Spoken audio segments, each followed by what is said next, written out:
You can't live to yourself anymore. Somebody said, well, let's make this for America. The hell with the rest of the world. Let them solve their own problems. If you do that, and the Russians and Chinese do nuclear experiments in the ocean and have wars, they're going to pollute the rest of the world. So we've got to bring all the nations of the world together. Here's how you do it.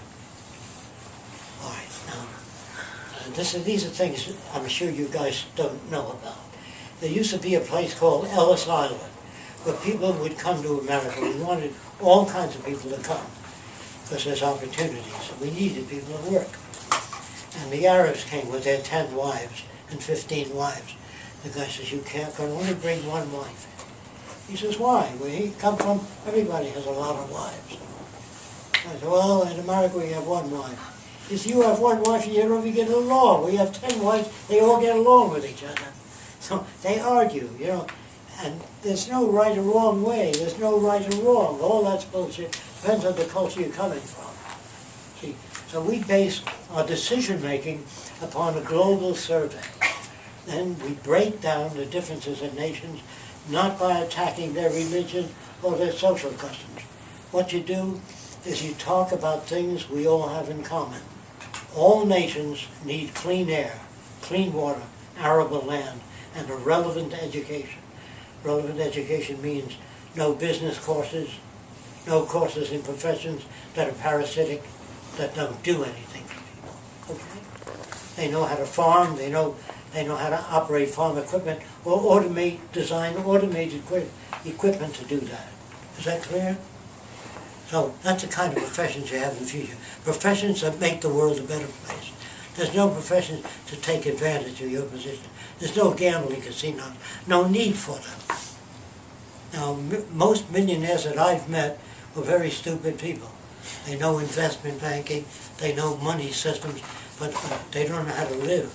So one of those guys that worth $4 million gets another $2 million, he buys a gambling casino.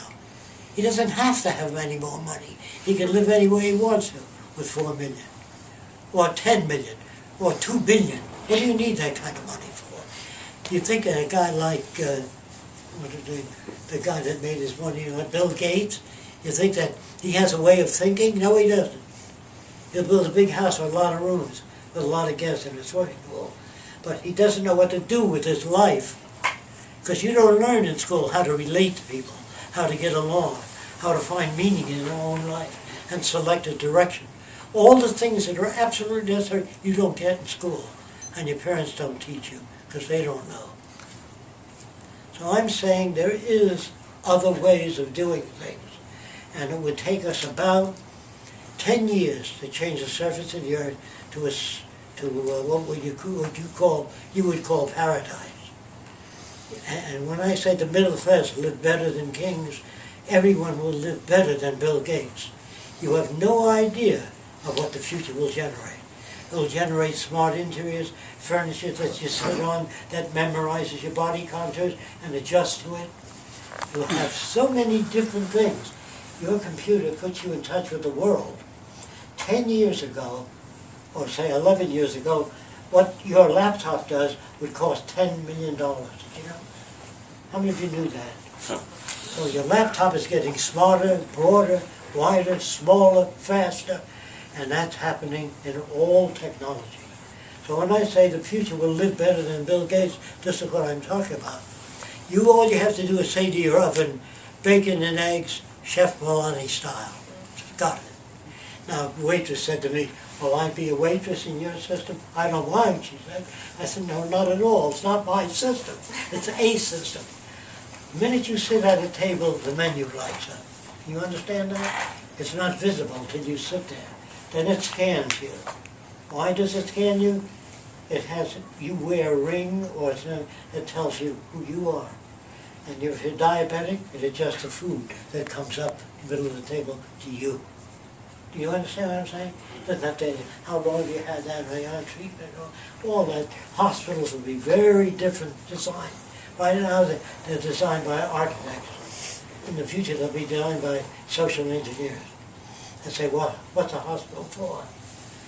What are your kids for? What do you have kids for? Do you have kids because that's the thing to do?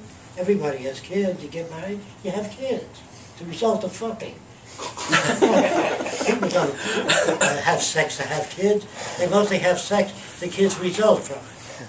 So the more kids you've got, don't get mad at me. Think about what I say. So the reason that I'm saying kids are false, because if you really like kids, you'd be talking to kids all your life.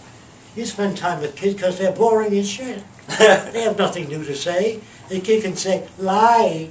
Look at, that's my daddy, and that's my mommy, and that's my sister.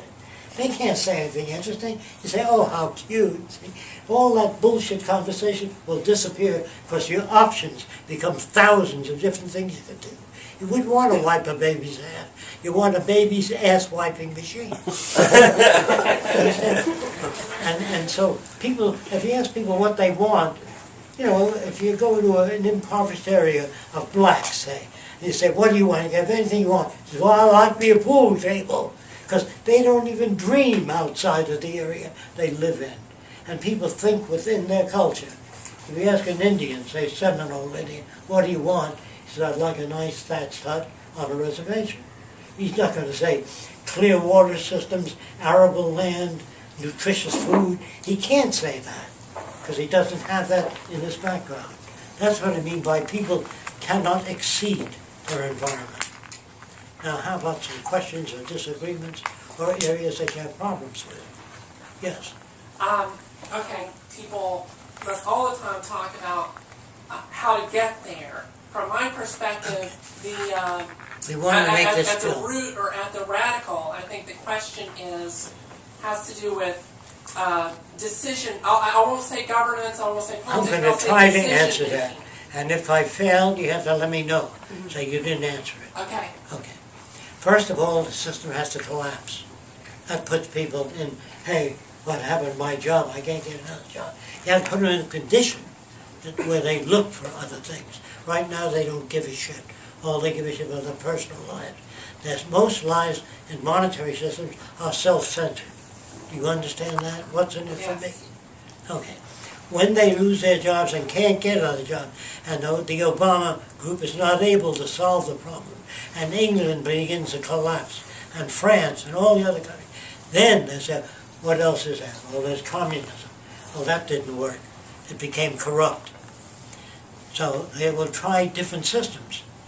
Now, I don't say they'll accept this system. If they don't accept it, I feel very sorry for the human race.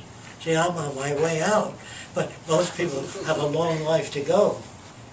So I don't worry about it at all. But anyway, I'm saying that if they fail to gain this type of knowledge, if they fail to provide the funds for making this motion picture, this is all we can do, is show people the kind of world they can have in the next few years, not 1,000 years from now. The transitional phase will be painful. There'll be crime, corruption, through the transition if we get there.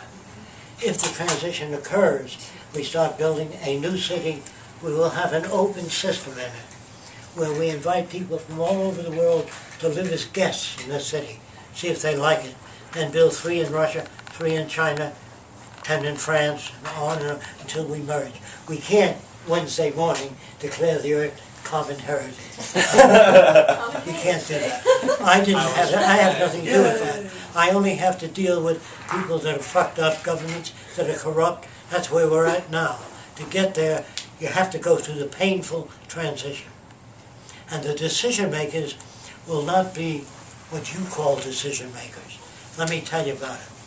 It isn't, there are roboticists today, people that design robots, that are writing books on the machine takeover of the future. Let me tell you why that won't happen. Machines do not have ambition.